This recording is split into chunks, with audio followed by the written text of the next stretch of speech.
The government has sounded a stern warning to rogue contractors and public officers accused of sabotaging the implementation of national development projects. During a high-level inspection tour of ongoing works in Kakamega County, Deputy Chief of Staff OWALO on Thursday led a multi-agency government delegation on a rigorous inspection of key national government development projects across Kakamega County.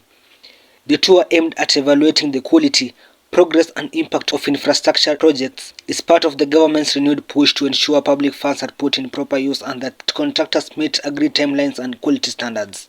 Among the projects inspected were the Lurambi Affordable Housing Development, currently at 72% completion, the Malava Kimangeti Ikolo Road at 88%, and the Malava Water Treatment Plant, which stands at 30% progress.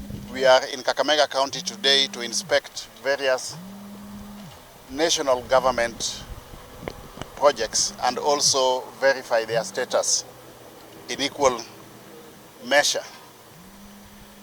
We started off with the Lurambi Affordable Housing Project.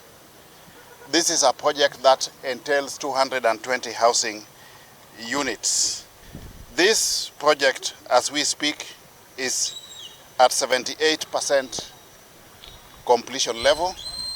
The BQ, that is the value, is 472 million. And they have told us that in another 40 days, the project should actually be over. Actually, what is remaining now is largely just the landscaping. We then proceeded to the Malava Kimangeti Ikoli Road being undertaken through the Kenya Rural Roads Authority. This entails upgrading that road to bitumen standards. The project value is 542 million and it is actually now at 88% completion level. That involves topping up to bitumen standards of a total of 10.4 kilometers. There is a stretch of 2.6 kilometers beyond that, which has not been done. It's not within the current scope, but we are exploring ways and means of undertaking that as well as a standalone project all together. Then we have a major water project in Malava. There is lot 1 of the Malava Town Gravity Water Supply and Sanitation Project. This is being implemented through Lake Victoria North Waterworks Development Agency.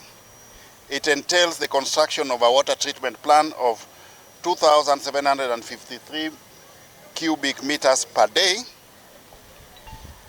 The project is currently at 30% completion level. The contractor is on site, is ongoing. The total cost of this project is 886 million shillings. OWALO expressed deep concern over rampant delays and the substandard work by some contractors.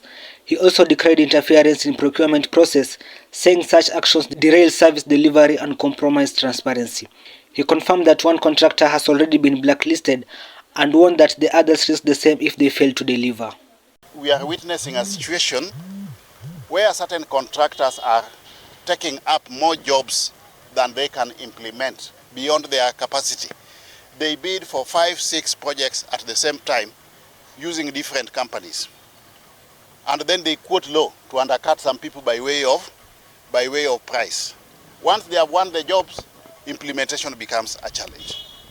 So we want to caution contractors once more that they should only take the number of projects which they can effectively implement.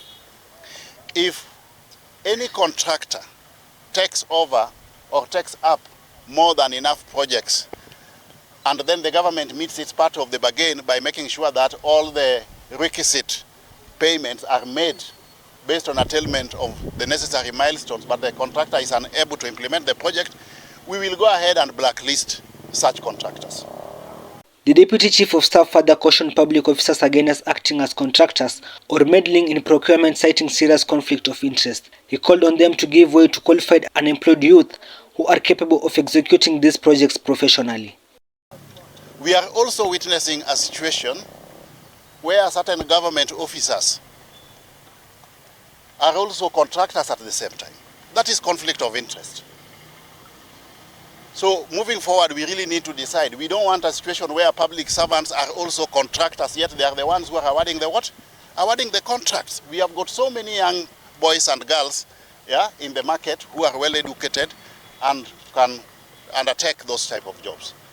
OWALO also made it clear that political affiliations will not shield any contractor from accountability. He reaffirmed the government's commitment to enforce strict compliance and legal action taken against those using substandard materials to engage in malpractice.